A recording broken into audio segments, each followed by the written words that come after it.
Bonjour à tous. Je ne vais pas dire ici à Los Angeles parce que vous le savez, parce que cette vidéo n'est que pour vous sur Patreon. Tout d'abord, je tiens toujours à rappeler que vous êtes un public de bien plus grande qualité que celui qu'on a sur YouTube, quand c'est en public. Quand je mets des vidéos par erreur ou grand public, parce que j'ai oublié de mettre connexion partagée, pas partagée justement, et vision limitée en fait, je veux dire, et pour la mettre uniquement pour vous, et que parfois ça part en tilt, il y a des commentaires vraiment débiles sur YouTube. C'est pour ça que je préfère et progressivement, je ne serai plus que avec des vidéos ici ou alors sur d'autres trucs. Mais comme vous le savez, l'accès ici à Patreon, il est super bon marché. Enfin, je ne peux pas faire moins que 1 dollar. Le, l'autre chose qui est intéressante ici, c'est que vos commentaires sont plus intéressants, plus intelligents. Et je suis tout à fait content d'être passé de 64 000 abonnés YouTube à aujourd'hui pas loin de 2500 sur Patreon. Euh, Car au fond, ce qui m'intéresse, c'est de discuter avec des gens intéressés. Des gens qui écoutent, qui regardent juste parce que ils sont, ils veulent être divertis ou parce qu'ils cherchent les propos scandaleux qui vont les faire mousser ou parce que ils sont justement dans l'imaginaire survivaliste, Mad Max, zombie, etc. En fait, ça m'intéresse pas parce que c'est des gens qui font rien. Même parmi vous, il y a des gens qui font rien. Mais je sais que la majorité d'entre vous, vous êtes des gens qui travaillent et qui, j'espère, m'apprécier pour aussi, j'espère, mes qualités, mes travers. Dans mes travers, je les connais, croyez-moi, je les connais mieux que vous. Je suis un provocateur, j'ai un humour parfois qui plaît pas à tout le monde, qui est aussi provoquant parfois, et encore, croyez-moi, bien moins ici qu'en privé. En revanche, je suis aussi quelqu'un qui est un peu gentil et qui, euh, voilà, je filtre comme je peux avec les filtres que j'ai, qui sont essentiellement financiers, ici pour 1 dollar par mois.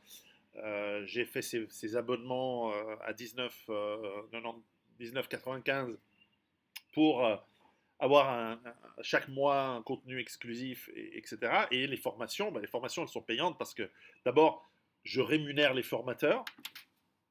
Et puis, c'est souvent les gens qui disent ah, mais c'est cher. Et les gens, ils ne comprennent pas que d'abord, tu achètes une expérience de. Je sais pas, par exemple, le formateur dans le cours de premier secours qui a l'air bien marché. Je vous remercie de l'avoir acheté. Si vous l'avez fait, laissez des commentaires sur ce que vous en pensez, ici ou ailleurs, et partagez l'info et l'accès à ce cours. Le, les mecs, quand tu as 15 ans d'expérience dans une ambulance et que tu as traité des crises cardiaques, des membres arrachés, des accidents de la route, des suicides, des mecs qui sont tirés dessus, dans le cadre voilà, de conflits familiaux, conjugaux, des mecs qui sont plantés au couteau, plus tous les accidents domestiques, brûlures, intoxications chimiques, etc. Quand le mec il te fait une formation de 2 heures et que tu la vends, je crois que je l'ai mis en vente 110 euros, est-ce que vous pensez que c'est cher payé ou c'est pas cher payé par rapport à l'expérience de ce mec? Mais non, c'est même pas cher. Et l'avantage des formations en ligne, c'est que vous pouvez le faire depuis chez vous, alors que dans une salle de classe, c'est pas évident aujourd'hui, on peut pas. Alors, c'est pas de ça dont je voulais vous parler, d'ailleurs. Et tout ça, c'est pour vous dire, en fait, je vous remercie. Ah, cela étant dit, car je viens d'être interrompu par le facteur, et c'est très bien, il m'a amené un chouette sac. Bref. Ce dont je voulais vous parler aujourd'hui, c'est du commentaire qui était très intéressant sur une vidéo que j'ai mise il n'y a pas longtemps sur Patreon qui montrait une scène extrêmement violente du dernier film de Tarantino, qui est un film moyen, mais dont tout le film monte en puissance pour arriver à cette scène-là. Qui est une scène assez drôle, dans le contexte du film en tout cas, mais qui est vraie, qui est assez violente, enfin voilà. Et le commentaire de la personne était de dire on en a assez de voir des choses violentes comme ça. Et, euh, et j'ai trouvé le commentaire intéressant parce que il y a avant le virus, avant les confinements, j'étais allé avec un pote, Marc, qui est ici à Genève, avec qui un pote d'enfance. Et depuis qu'on est gamin, on aime bien une fois ou deux par année aller au cinéma et ça nous sort de la vie de famille, etc. Et notamment, on aime bien, parce qu'on faisait des jeux de rôle quand on était jeune, on aime bien les films un peu d'action, etc. Donc, quand on était gamin, on allait voir les films de Schwarzenegger, on allait voir Alien, etc. Et le dernier qu'on est allé voir, c'était le dernier de Ridley Scott, qui était la suite de Prometheus, je crois qu'il s'appelait Alien Covenant. Et au milieu du film, il s'est levé et dit Je t'attends dehors. Moi, je ne comprenais pas, alors je dis Bon, ok, il y a peut-être besoin d'aller aux toilettes, je sais pas. Et à la fin, je lui dis Mais pourquoi t'es parti la fin du film était peut-être. Enfin, de toute façon, c'est des films assez nuls, hein. Après, les premiers, le Alien 1 et 2, tout le reste, c'est franchement moins bien. Ça peut être techniquement vachement bien fait au niveau technique. Le 3 avec, de David Fincher, techniquement, est vachement intéressant. Euh, visuellement et esthétiquement, mais l'histoire est nulle. De la même manière que la suite de celui de Jeunet est esthétiquement génial, mais il est nul au niveau de l'histoire, et ainsi de suite.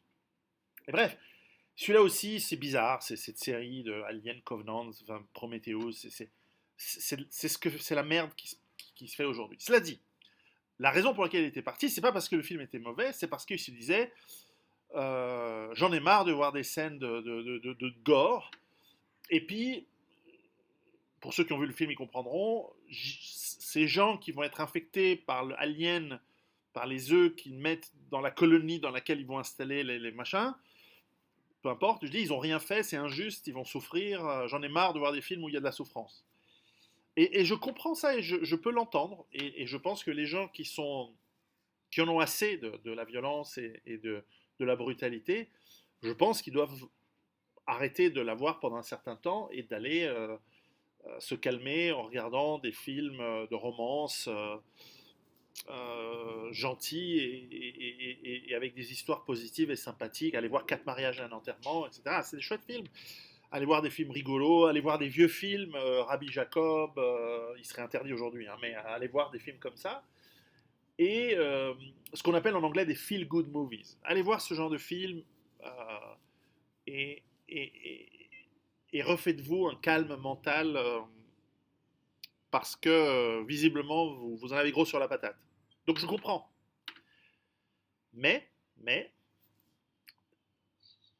le, potentiellement les années qui arrivent, les temps qui arrivent et ceux qu'on va traverser et peut-être dans lesquels nous allons tous finir parce que ça va peut-être durer des siècles, ça va être des années extrêmement difficiles. Ça va être la guerre de 30 ans, ça va être les tranchées, ça va être les pogroms, ça va être les camps peut-être, les goulags, ça va être peut-être la guerre civile, on ne sait pas. Ça va être des périodes extrêmement merdiques.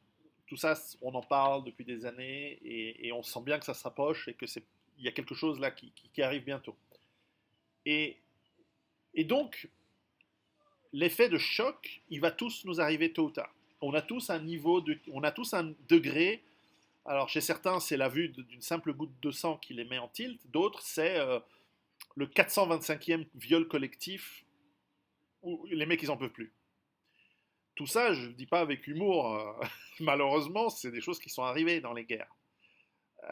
Des choses horribles, des tortures. Regardez ce qui s'est passé récemment en Syrie, avec des gens brûlés vifs. Regardez décapités, où on force les enfants à tuer leurs parents. Regardez ce qui se passe avec les enfants soldats en Afrique. Enfin, je veux dire, l'être humain, il est capable d'une sauvagerie. Il est capable de peindre la Joconde et la chapelle Sixtine, et en même temps, d'une sauvagerie terrible, il est capable d'obliger un gamin à éventrer sa mère, enceinte. Vous pouvez citer cette citation, c'est de moi.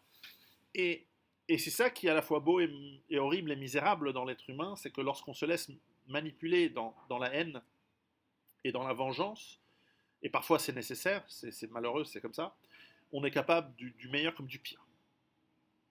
Alors, la question c'est à quel moment tu vas arriver à ton niveau de tilt où tu vas dire j'en ai marre, j'en peux plus, et je me mets en PLS, en position fœtale dans un coin, et j'espère que ça se passe. Déjà, c'est pas sûr que ça va se passer. Euh, mais cette déconnexion mentale face à l'horreur, on peut appeler ça comme ça, eh bien, en fait, elle s'entraîne. elle s'entraîne, et j'en ai déjà parlé, et c'est là où la première partie, je disais, la différence entre les gens Patreon, machin, c'est il y a aussi des gens parmi vous qui m'ont rejoint depuis pas très longtemps, et qui en plus, bah, ils prennent en vol certaines réflexions qui sont basées sur des réflexions qui ont eu lieu il y a quelques années. C'est normal. Donc c'est pas votre faute. Et encore une fois, je dis, ce commentaire est super intéressant et je n'en veux pas du tout. C'est au contraire très constructif. Parce que ça me permet de vous expliquer ça. Et donc, cette, s'habituer à repousser le plus loin possible le moment de notre tilt, sans que ça nous provoque des stress post-traumatiques aujourd'hui, c'est super important. Et je connais quelqu'un, je vais vous expliquer l'histoire peut-être plus en détail une autre fois, une gamine, qui, à l'âge de 10 ans, a eu un peu des harcèlements dans la cour de récréation. Et aujourd'hui, les bruits de pétards la font sursauter et la mettent en tilt directement. Et donc, elle, ça va être très difficile, cette gamine, de la... Il va falloir... Ça s'appelle des Cognitive Behavior Therapies, c'est des thérapies cognitives comportementales. C'est-à-dire qu'on va réhabituer, c'est ce qu'on utilise souvent pour les phobies, les gens qui ont des phobies. Par exemple, pour moi, j'avais la phobie des serpents qui piquent venimeux. Et encore aujourd'hui, et c'est une phobie saine, parce que c'est des animaux dangereux.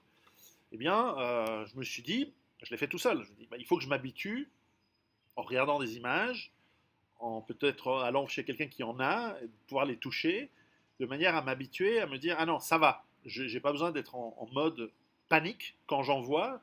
Avoir peur, c'est bien, mais passer en mode panique, c'est pas bon, parce que ça peut te paralyser. Et donc, de la même manière, s'habituer progressivement à des images ou des représentations par la vidéo, par exemple, ou le cinéma, de violence, voir des images réelles de violence que l'on trouve, il y a plein de sites, Best Gore, Ogrish.com, enfin il y en a plein comme ça que j'ai regardé depuis des années, ce qui m'a permis de repousser très très très très très loin ma capacité à supporter la mort des cadavres. Ça m'est arrivé de voir un arrachement de membres sur un accident parce que voilà, il m'arrive de participer à des trucs de secourisme à mes heures perdues, mais bon, c'est pas voilà, j'en parle pas toujours parce que je suis pas un mec qui se vante de ce qu'il fait. Vous avez remarqué ça. Il y a plein de choses que je fais que je vous en parle pas, et même que je vous apprends pas parce que je pense pas avoir le niveau. Récemment, Volwez disait, j'ai pas envie de vous former au tir parce qu'il me faudrait 50 formations. Alors je pense qu'il est trop modeste. Je pense qu'il serait capable, mais moi c'est pareil sur plein de domaines que je connais un peu, mais j'en parle pas parce que je n'ai pas le niveau. Et donc, je fais intervenir des gens, notamment dans les formations. Les formations, ne croyez pas que c'est moi qui les donne toutes, hein, c'est des formateurs aussi. C'est des spécialisés, comme celle pour l'eau, bah, c'est un mec qui s'y connaît en plomberie, en réparation, voilà. Et donc, je me suis habitué. Et chaque fois, je n'ai pas de cauchemar. Je vois des images horribles, hein, des trucs dégueux, mais vraiment dégueulasses. Et en fait, j'ai jamais de cauchemar. Et de plus en plus loin, donc comme je disais, j'ai pu intervenir sur des gens qui sont morts. J'ai tripoté des mecs qui venaient de mourir, on a essayé de les sauver, ça n'a pas marché. On a tripoté des gens qui étaient largement morts, mais c'était la boucherie. Je maîtrise. Je rentre pas chez moi en me disant c'était horrible ce que j'ai vu. J'ai réussi à passer le cap de l'insensibilité. Pourquoi? Si cela devait arriver en temps normal, ça m'évite de paniquer. Si on devait être dans une guerre civile, j'invente, et un de mes gamins se prend un éclat d'obus et il a la tête arrachée, sur le moment, je ne vais pas paniquer. C'est terrible hein, ce que je vous dis là. Parce qu'évidemment, je ne le souhaite pas, et évidemment, j'espère que ça n'arrivera jamais. Et évidemment, et probablement que une fois que l'opération est terminée, l'opération tactique dans laquelle ce drame arrive, eh bien, là, j'aurai du chagrin, des émotions, etc. Mais je suis capable de me désémotionnaliser, et en tout cas à ce que des images horribles de violence, notamment et de sang et de tripailles et de choses comme ça, ne provoquent pas en moi une réaction émotionnelle qui peut m'incapaciter et me fait perdre le raisonnement et le sang-froid nécessaire pour agir. C'est un entraînement, ce que je vous explique là. Et c'est de manière subtile ou pas très subtile aussi pour ça que j'essaye de vous montrer ce genre d'image. Et c'est pour ça que c'est intéressant qu'il y ait eu cette réaction, car elle me permet de vous expliquer un petit peu une des coulisses, des raisons pour lesquelles je vous mets les choses que je vous mets. Alors parfois c'est de la déconne, parfois je vous mets des trucs parce que de manière impulsive j'ai l'impression que c'est intéressant, mais souvent les informations que je vous donne, et depuis des années et des années et des années, elles ont derrière une raison et une stratégie pour vous aider qui est vachement élaborée et qui n'est pas juste ah ouais c'est cool je partage la photo du chaton. C'est il y a un truc derrière. Voilà, c'est tout ce que je voulais vous dire. Donc à vous de voir si vous voulez vous habituer à des choses qui peut-être vous repoussent, qui vous permettent d'aller plus loin. Tout ça, j'en parlerai dans le bouquin sur la peur. Ce sera un truc très succinct, ce sera un gros paragraphe hein, sur les théories de comportement cognitif, d'habituation, si on veut. Mais c'est des thérapies que vous pouvez faire par vous-même. Vous n'êtes pas obligé d'aller voir un spécialiste. Enfin, faites ce que vous voulez. Hein. De toute façon, c'est de la psychologie, c'est de l'art, hein. C'est pas de la science. Ça marche chez quelqu'un, ça marche pas chez l'autre, et ainsi de suite. Bref, continuez à vous préparer. On ne sait pas où on va. Nous sommes le 31 mars 2021. 3, 1, 3, 2, 1. Non, ça ne va rien dire. Je ne sais pas. Je suis pas dans la numérologie ou dans la cabale. Hein. C'est pas du tout ça. C'est juste que il y a eu des dates intéressantes ces derniers temps qui m'ont fait réfléchir à des trucs. Maintenant, je réfléchis à la date. Et puis surtout, j'aime bien vous donner la date pour que dans, je sais pas, 2 ans, 6 mois, les gens se disent ah oui, à telle date, il disait ça. Regardez toutes les vidéos après le virus ou virus, machin. Ce que j'ai dit, c'est vraiment une telle. Parce qu'il y a des gens qui disent ah ouais, t'as dit que le virus c'était grave. Attends, j'ai dit ça en janvier 2020 où j'ai dit peut-être que c'est grave, mais peut-être pas. Et j'ai dit ne paniquez pas.